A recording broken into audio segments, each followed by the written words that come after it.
Okay, about the games industry, it's it's a challenging industry because there are more people who want to work in it than there are jobs for them. So it requires you to be very good, and then when you get there, you can work very hard, very hard, long hours, in order to rise above. Um, and that's a challenge. You really have to be uh, just as good as you can possibly be at all times. Which then that flows down to us faculty. That means we have to be as good as we can be so our students are prepared. And that's where this initiative is coming from with the faculty, myself, going out to industry to be sharp. And then in terms of games, games are an interesting place now that games as a service is so popular, and all the big publishers are trying to make games service-oriented games. You got Anthem, you got Apex Legends, you got of course Fortnite. EA tried to do it with Battlefront 2, which, despite the bad press, it is still making a lot of money.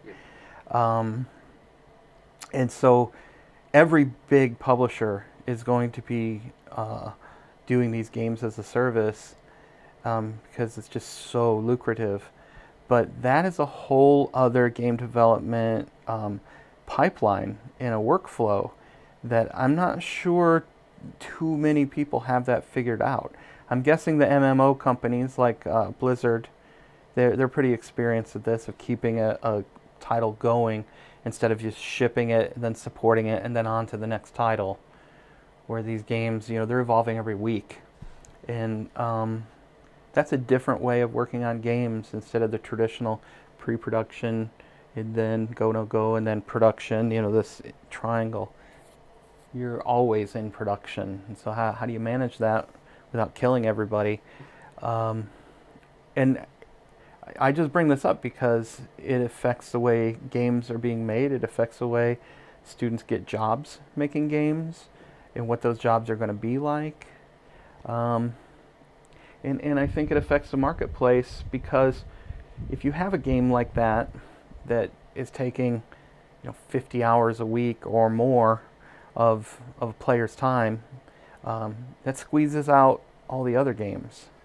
So I don't know what the downstream effect is going to be of that. The indies seem to be thriving because they're so different than that, so they have their own niche. But what happens to that middle space, like Uncharted? Are we ever going to see another game like Uncharted that's 12 hours long, single player, no microtransactions?